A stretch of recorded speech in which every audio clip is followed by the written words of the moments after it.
어렸을 때부터 친구인 세 사람이 사회생활을 하면서 성공하게 됩니다.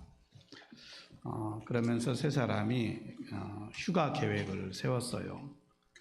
이 복잡한 이 도시를 떠나서 이 바다가 보이는 그런 좋은 호텔에 우리가 며칠간 휴가를 보내자. 세 사람이 날짜를 정하고 이제 호텔에 갑니다. 호텔에 도착해서 프론트에서 그 세 사람이 도착한 걸 보고 그 매니저가 나왔어요.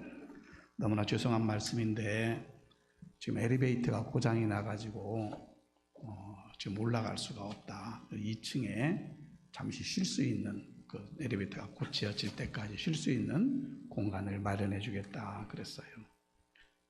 그러니까 이 세 사람이 젊은이인데다가 오랜만에 이렇게 만나서 그 높은 이제 30층에 예약을 했는데 높은 그 호텔에 올라가서 바다를 쫙 보고 쉴 생각을 하니까 너무 좋은 거예요. 그래서 세 사람이 쏙닥쏙닥 하더니 올라가자 하고 가방을 들고 올라가기 시작했어요. 15층쯤 올라갔는데 도저히 못 올라가는 거예요. 그래서 우리 어떻게 할까 상의를 했어요. 다시 내려가려더니 15층을 내려가야 되고 올라가는 것도 15층만 올라가면 되고 야 그러려니 여기까지 왔으니까 올라가자 하고 30층에 도착했어요. 매니저가 나와서 몇 호실인데 하고 호실을 기억하고 호실 앞에 가서 딱 섰는데 키를 안 가지고 왔네요. 매니저가 몇 호실이라는 것만 알려줬지 키를 건네주지 않은 거예요. 왜? 아직 올라가지 못할 거라 생각하는 거죠.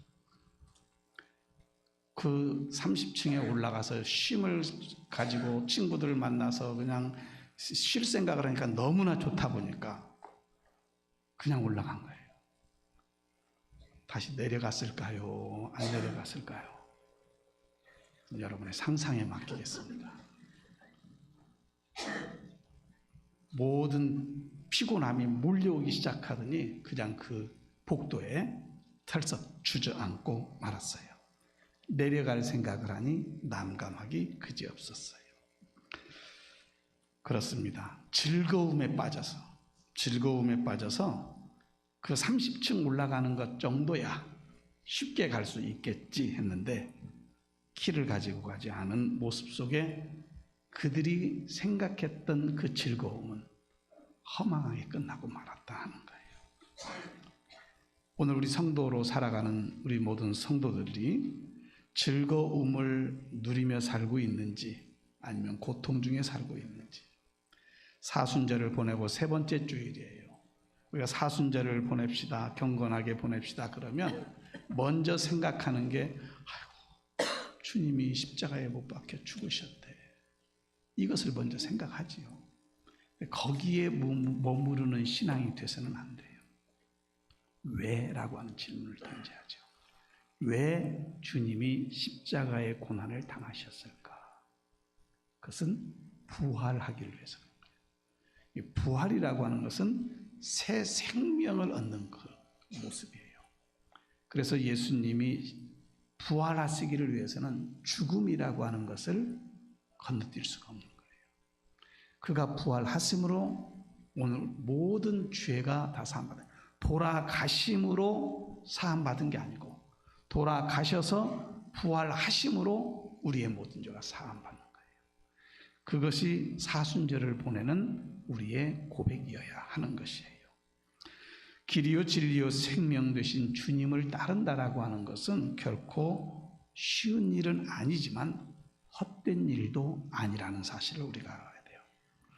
그가 사망의 권세를 깨트리심으로 부활하신 거예요. 그리고 승천하셔서 그 영광의 보좌에 우리 하나님 아버지 우편에 서신 거예요. 그 발자취, 주님의 그 발자취를 따르는 길은 때로는 험한 고난의 길이 될지라도 헛된 소망의 길은 아니라는 사실이에요. 오늘 그 영원한 하나님의 나라에 대한 소망을 분명히 가지고 오늘을 살아갈 수 있는 우리의 모든 성도들이 되기를 주님의 이름으로 축복합니다. 그래서 주님을 따르는 길에는 고난이 따라요.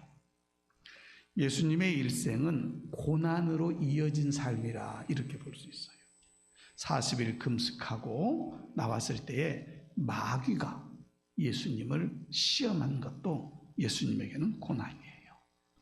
멸시 천대를 받으시고 또 사람들로부터 배척을 당하시고 배신을 당하시고 또 예수님을 모함하고 죽이려고 하는 사람들, 빌라도 법정에서 사람들이 채찍으로 때리고 침뱉으며 비웃는 모습들, 십자가를 지고 골고다 언덕을 갈 때에, 그리고 십자가에 매달렸을 때에 네가 메시아면 내려와 봐라고 조롱을 받는 모습들, 이 모든 것이 예수님이 당하신 고난이에요.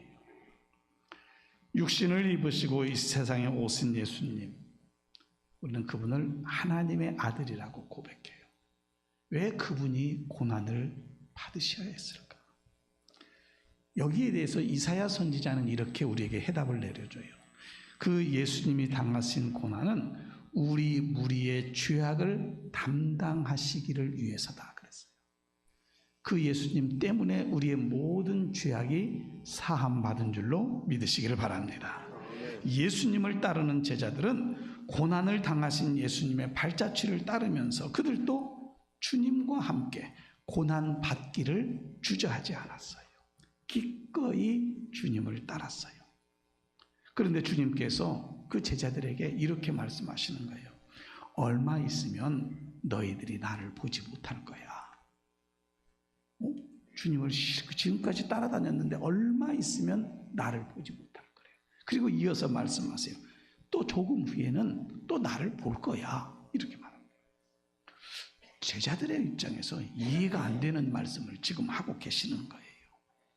그때에 예수님께서 무엇으로 비유를 설명하냐면 임산부의 해산의 고통, 그리고 해산 이후의 기쁨의 모습을 비유로 해서 설명을 해주는 거예요. 예수님께서 십자가를 지실 때에 주님을 믿고 따르던 제자들 감당할 수 없는 슬픔이었고 절망의 순간이었어요. 그 모습 속에서 주님이 부활하실 것에 대해서는 말은 들었지만은 확신이 서지 않다 보니 다 제 갈 길로 뿔뿔이 흩어졌다 그랬어요. 예수님은 제자들의 그 장차 고난 받게 될 것까지도 어떻게 저들이 죽임을 당할 것인지, 그리고 그들이 주님의 나라에서 어떤 영광을 얻을 것인지를 이미 다 알고 계셨어요. 그래서 오늘 본문 17절에 있는 말씀을 통해서 보면은 자녀이면 또한 상속자, 곧 하나님의 상속자요 그리스도와 함께한 상속자니 우리가 그와 함께 영광을 받기 위하여 고난도 함께 받아야 할 것이니라 그랬어요. 주님 안에서 하나님의 자녀가 된 성도는 하늘나라의 상속자라 그 말이에요. 고난당하신 주님과 함께 영광을 받기 위해서 그 상속자이기 때문에 고난받는 것은 당연하다라고 하는 거예요. 사람들이 살아가면서 지향하는 삶의 방향이 세 종류로 나눌 수 있대요. 먼저는 과거 지향적인 사람이에요. 사람들 중에 내가 옛날에는 이랬다, 이런 말 많이 하시는 분 있어요. 과거에 얽매여 있어요. 내가 옛날에는 이렇게 했다, 옛날에는 참 믿음이 좋았다, 옛날에는 그렇게 충성했었는데, 뭐 옛날의 이야기를 많이 해요. 참 수고했는데, 땀 흘렸는데. 그럼 지금은 옛날에 갇혀 있어요. 지금은 못한다는 얘기 아닐까요? 안 하고 있다는 얘기 아닐까요? 과거에 맺혀 있는 것은 과거의 좋은 시절의 꿈속에서 사는 것과 같아요. 지금 어렵고 힘든 그런 상황들을 어떻게 표현하면 팔자소관이라고 얘기해요. 그래서 과거에 얽매여서 삶으로 인해서 현재의 삶이 진보가 없는 거예요. 두 번째는 현실지향적인 사람이에요. 과거도 미래도 소용없다. 오늘 잘 살면 된다. 오늘 행복하면 된다 라고 생각하는 삶이에요. 오늘날 젊은이의 사고방식이 그래요. 젊은이들의 사고방식이 미래를 꿈꿀 수 있는 시대가 아니에요. 그러다 보니까 미래는 생각할 겨를도 없이 오늘 하루를 살아가는 것이 그것이 살아내면 행복한 거예요. 그리고 오늘 하루 행복하면 되는 거예요. 그러다 보니 향락주의, 쾌락주의에 빠지게 되는 거예요. 그리고 세 번째로는 미래지향적인 사람이에요. 과거는 잊어버리고 오늘보다도 내일이 더 귀한 것을 알면서 오늘을 최선을 다해서 사는 거예요. 내일을 준비하면서 사는 사람이에요.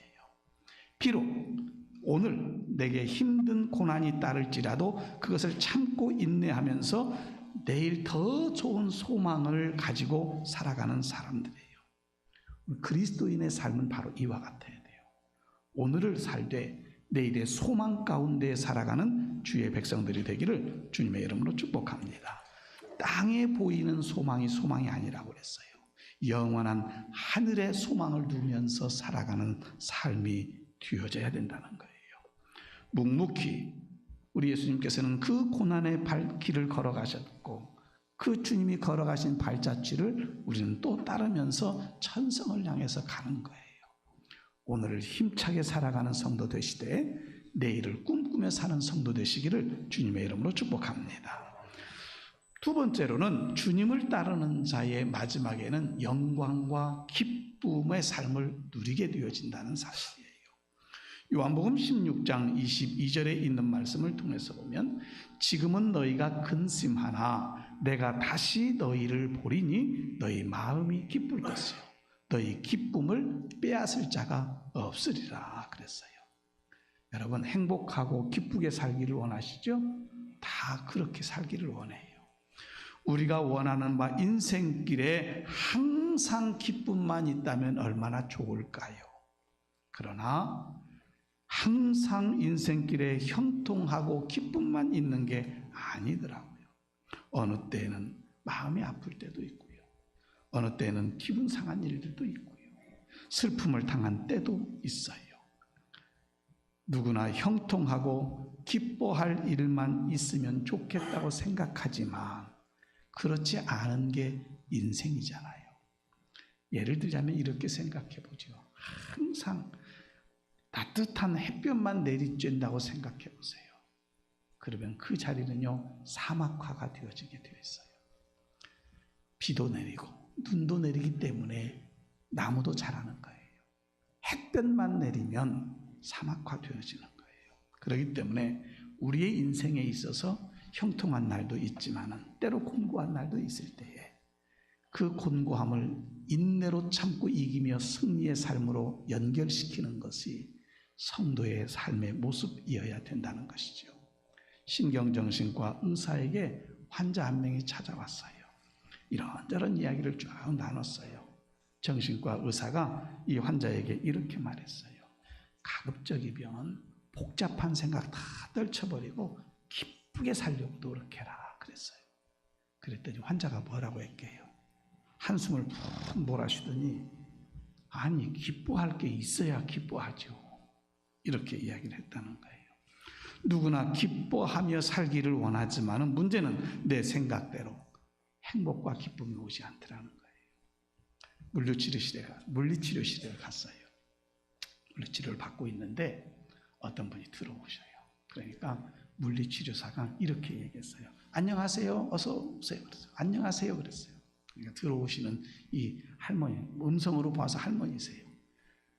이렇게 말했어요. 안녕 못하니까 왔지. 그러니까 한참 물리치료사가 생각하더니 제가 인사를 잘못했네요. 어서 오세요. 이렇게 했어야 되는데 안녕하시냐고 이야기해요. 안녕이라는 것은 평안하시냐는 말이잖아요. 근데 그분이 물리치료실에 왜 왔겠어요? 평안 못하니까 온 거지. 우리의 말에는요 그냥 넘어가는 수가 있지만 그런 거예요. 마찬가지예요. 막스 러너라고 하는 사람이 텔레비전 대담에서 이렇게 이야기를 했대요. 지금 우리는 과거 어느 때보다도 더 많은 자유를 누리고 행동의 제재를 받지 않으면서 여러 가지 가고 싶은 데도 가고 먹고 싶은 것도 먹고 이렇게 살아가고 있다. 그러나 놀라운 충격은 우리가 하고 싶은 것 마음대로 하고 가고 싶은 것 마음대로 가고 생각하고 싶은 것 마음대로 하긴 하는데 그곳에 기쁨은 없다라고 여러분들의 삶의 자리에 기쁨이 있습니까? 행복하십니까? 별로 아닌 것 같으네요. 그러면 여러분 삶에 고난이 있습니까? 어려운 문제가 있습니까? 주여. 그게 정답이에요. 그러나 성경은 우리에게 이렇게 말해요. 항상 기뻐하라. 고난 중에도 기뻐하시기를 바랍니다. 힘든 상황 가운데서도 기뻐하시기를 바랍니다. 그것이 하나님의 뜻이래요. 성도의 기쁨은 기쁨의 근원이 되시는 예수님을 통해서 얻기 때문에 예수 그리스도께서 내 모든 죄를 사하시고 구원하신 주님이심에 대한 믿음의 분명한 고백을 가지면 그 심령에 기쁨으로 충만하게 될 줄로 믿습니다. 주님 안에 거할 때에 참된 기쁨을 소유할 수가 있는 거예요. 주님이 주시는 기쁨은 세상이 주는 것과 질적으로 다르다라고 말하고 있어요. 초대교회 성도들이 박해를 많이 받았어요. 매를 맞기도 하고요, 옥에 갇히기도 하고요, 때로는 순교의 자리에까지 내몰리기도 했어요. 그런데요, 그들에게는 기쁨이 충만했대요. 매 맞는 게 기쁠까요? 옥에 갇히는 게 기쁠까요? 그런데 그들이 기뻐할 수 있었던 이유는 뭐예요? 주님을 위해서 매를 맞고, 주님을 위해서 옥에 갇히고, 주님 때문에 순교하는 그 자리에 있기에 그 심령이 주님이 주시는 기쁨으로 충만했다라고 하는 이야기잖아요. 오늘 사랑하는 성도 여러분, 고난 중에 있을지라도 장차 받을 영광을 소망하며 그 고난을 이겨나가며 기쁨 가운데에 우리를 승리케 하실 주님을 바라보며 살아가는 믿음의 성도들이 되기를 원합니다. 성령 충만해서 하나님과의 깊은 영적 교제를 나누는 그 가운데에 하나님이 주시는 충만한 은혜와 기쁨이 넘쳐나게 될 줄로 믿습니다. 본문 18절에 있는 말씀을 보면 이렇게 말하고 있어요. 생각하건대 현재의 고난은 장차 우리에게 나타날 영광과 좋게 비교할 수 없도다. 사도 바울의 말이에요. 사도 바울은 주와 복음을 위해서 말로 다 할 수 없는 고난을 받은 사람이에요. 그런 그가 지금 저울, 양팔 저울이라고 말하죠. 그 저울에다가 한쪽에는 현재의 고난을 올려놨어요. 그리고 다른 한쪽에는 장래의 영광을 올려놔봤어요. 그랬더니 비교할 수가 없대요. 비교가 안 되더래요. 왜요? 그래서 그 성경은 이렇게 말하고 있어요. 비교할 수 없다. 옛날 구역에는 좋게 비교할 수 없다. 이렇게 표현하고 있어요. 현재의 고난과 장래의 영광 가운데에 현재의 고난이 너무 가벼운 거예요. 장래의 영광이 너무 무거운 거예요. 그래서 이건 비교 대상이 되어지지 않는다는 거예요. 균형을 이룰 수가 없다는 거예요. 비교할 상대가 되어지지 않는다는 거예요. 그만큼 장래의 영광이 크다는 얘기죠. 고난은 가볍고 영광은 무겁습니다. 고난은 일시적이고 영광은 영원한 것이에요. 고난은 이 땅의 것이지만 영광은 영원한 하나님의 나라의 것이에요. 고난은 사람에게로부터 오지만 영광은 하나님께로부터 주어지는 거예요. 이 영광의 삶을 꿈꾸며 살아가는 믿음의 성도들이 되기를 원합니다. 사도행전에서 스데반 집사님이 예수를 전하다가 잡혔어요. 공회 앞에서 그가 입을 열어서 담대하게 주 예수 그리스도를 전했다 그랬어요. 잡혀있는 상황, 예수 때문에 잡혀있는 상황인데 그 둘러서 있는 사람들에게 예수를 전한 거예요.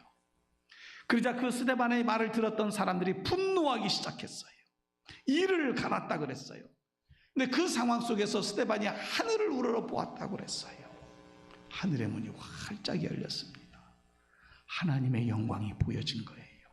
그리고 주 예수 그리스도께서 하나님 우편에 서신 것을 보았다. 성경에요, 예수님이 하나님 보좌 우편에 앉아있다는 표현들은 많이 있어요. 그런데 서신 표현은 이 스데반 집사의 영접사건 때 한 번 쓰셨어요. 감격 가운데에 스데반 집사가 이렇게 외쳤어요. 보라, 하늘이 열리고 인자가 하나님 우편에 앉은 것을 본다. 이렇게 말하고 있어요. 여기저기서 돌이 날라옵니다. 그가 당하는 현재의 고난은 참으로 고통스러운 것이었어요. 그리고 그 돌맞음의 상황 속에서 무릎을 꿇었습니다. 그리고 기도해요. 주 예수여, 내 영혼을 받으시옵소서. 그리고 자기를 돌로 치는 자들을 향해서도 이렇게 기도했어요. 주여, 이 죄를 저들에게 돌리지 마옵소서. 그리고 잠자는 듯 숨을 거두었다 그랬어요. 그렇게 스데반 집사가 돌맞으면서 죽음의 자리에 갈 수 있었던 것은 그 고난 너머의 영광의 자리를 보았기 때문에 주님이 서셔서 두 팔 벌려 영접하는 그 모습을 바라보았기 때문이라는 것이죠. 오늘 우리 모두 주님을 따르는 고난 중에도 하늘 영광의 삶을 꿈꾸며 바라보며 믿음의 견고함 속에서 살아가는 우리 성도들이 되기를 주님의 이름으로 축복합니다. 자, 이렇게 영광과 기쁨의 삶을 누리기를 위해서 이 땅에서 우리는 어떻게 해야 될까? 참음으로 인내해야 돼요. 참아야 돼요. 오늘 본문 25절에 있는 말씀을 통해서 보면 만일 우리가 보지 못하는 것을 바라면 참음으로 기다릴지니라 그랬어요. 우리가 그 영광의 나라는 육신의 눈으로 바라볼 수 있는 것이 아니잖아요. 그래서 우리가 보지 못하는 것을 바라고 있는 거예요. 그런데 그 바람이 참음으로 기다려야 된다는 거예요. 그래서 사도 바울은 본문에서 성도가 믿음으로 살면서 고난이 올 때 어떤 자세로 그 고난을 대처해야 될지를 말하고 있어요. 참음으로 기다릴지니라. 장래의 영광을 기다리는 마음으로 현재의 고난을 참아내라는 얘기예요. 그래서 본문에서 성도들이 참고 기다릴 몇 가지 근거를 말하고 있는데 장래의 영광에 대한 믿음이 있기 때문에 참을 수 있다는 거예요. 고난만을 바라보지 말고 고난 너머에 있는 찬란한 영광을 믿음의 눈으로 보라는 얘기예요. 고난 너머에 있는 영광을 우리가 생각할 때에 현재의 고난을 쉽게 견딜 수 있다는 거예요. 그래서 고난이 크면 영광도 크대요. 큰 고난을 넘어가면요, 받을 영광도 그만큼 크다는 얘기예요. 중국의 유명한 전도자였던 워치만 니가 쓴 글에는 이런 기록이 있어요. 여기에 강철 하나가 있습니다. 그것을 그대로 팔면 5달러를 받을 수 있어요. 근데 그것을 두들겨 가지고 말의 편자를 만들어서 팔면 10달러를 받을 수가 있어요. 한 걸음 더 나아가 그것으로 바늘을 만들어서 팔면 300달러를 벌 수가 있어요. 그리고 그것을 더 두들겨서 면도 칼로 만들어서 팔면 3,000달러를 벌 수가 있습니다. 심지어 그것을 시계 속에 들어가는 정밀한 스프링으로 만들어 팔게 되어지면 3만 달러의 가치가 있는 제품을 만들 수 있어요. 똑같은 재료입니다. 그런데 어떻게 만드느냐에 따라서 가치가 달라져요. 여러분, 우리는 이 땅을 사는 똑같은 사람, 인간이에요. 주님을 향해서 어떤 삶을 사느냐에 따라서 하나님 나라의 영광의 기쁨은 다를 거예요. 그것을 우리는 상급이라 이야기해요. 가치 있는 인생의 여정을 살아가는 믿음의 성도들이 되기를 주님의 이름으로 축복합니다. 고난이 우리의 성도의 삶을 연단시키고 그 더욱 가치 있는 존귀한 자로 만들어서 살아가도록 역사하시더라 그 말이에요. 두 번째로는 우리에게 허당한 응원군이 있다는 얘기예요. 모든 피조물이 우리를 위해서 탄식한대요. 격려의 소리예요. 응원의 소리예요. 우리를 정신 차리게 하는 소리예요. 그래서 오늘 본문 19절 20절에서 이렇게 기록하고 있죠. 피조물이 고대하는 바는 하나님의 아들들이 나타나는 것이니 피조물이 허무한 데 굴복하는 것은 자기의 뜻이 아니요 오직 굴복하게 하시는 이로 말미암음이라 그랬어요. 하나님께서 창조하신 자연 만물이 구원받은 하나님의 아들들이 영광스러운 모습으로 나타나는 것을 학수고대하며 애타게 기다리고 있대요. 히브리서 12장 1절에 보면 이러므로 우리에게 구름같이 둘러싼 허다한 증인들이 있으니 모든 무거운 것과 얽매이기 쉬운 죄를 벗어버리고 인내로서 우리 앞에 당한 경주를 하며 인내로서 오래 참음이에요. 주님이 우리를 위해서 기도하시고 그리고 허다한 증인들이 우리를 응원하고 있는 것입니다. 그것을 구름같이 둘러싼 허다한 증인이라고 표현하고 있고, 지금 믿음의 경주를 하고 있는 여러분 한 사람 한 사람들을 지켜보면서 응원하고 있다는 사실을 잊지 마시기를 바랍니다. 그래서 우리는 영원한 보이지 않는 하늘의 소망 가운데 살아갈 수 있는 것이에요. 본문 24절에서 우리가 소망으로 구원을 얻었음에 보이는 소망이 소망이 아니니 보는 것을 누가 바라리요 그랬어요. 그렇습니다. 보는 것은 다 썩어질 거예요. 다 쇠하여질 거예요. 다 변하여질 거예요. 그러나 보이지 아니하는 영원한 것, 그것은 오늘 우리에게 예비된 하나님의 나라인 줄로 믿습니다. 우리 사순절을 보내면서 주님의 십자가를 묵상하되, 묵상하는 데에 그치지 말고 그 묵상을 넘어서서 우리에게 영원한 소망을 주신 그 하나님을 바라보며 사순절을 보내시기를 바랍니다. 그것은 어떻게 보면 우리가 애통하는 사순절이 아니라 영광의 기쁨을 바라보며 보내는 사순절이 되어질 거예요. 성도의 소망은 현재적인 것이 아니고 미래적인 것이어야 해요. 눈에 보이는 것을 바라는 것이 아니라 눈에 보이지 않는 미래를 바라보는 거예요. 천국의 소망, 주님과 성도들과의 사랑의 교제가 넘쳐나는 곳, 하나님을 찬양하는 찬양의 소리가 울려 퍼지는 그곳, 그곳을 향해서 인내함으로 참음으로 달려가는 성도들이 되어서 하늘의 영광 가운데에 복을 누리는 우리 모든 삶이 되기를 주님의 이름으로 축원합니다. 기도합니다. 살아계신 하나님 아버지, 사순절을 보내면서 주님의 십자가의 고난을 묵상합니다. 그러나 십자가 지심이 있었기에 부활하셨고, 부활하신 주님이 승천하시면서 우리에게 영원한 하나님의 나라가 있음을, 예비하고 있음을 우리에게 말씀하여 주셨습니다. 주님을 따르는 그 길, 고난이 있을지라도 두려워하지 않게 하옵소서. 그 고난을 이김으로 영광과 기쁨의 삶을 누리는 우리 모두가 되어지기를 원합니다.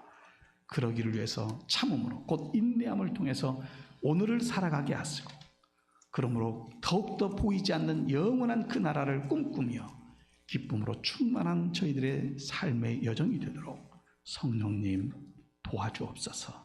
힘주시옵소서. 거룩하신 예수님의 이름으로 기도드립니다. 아멘.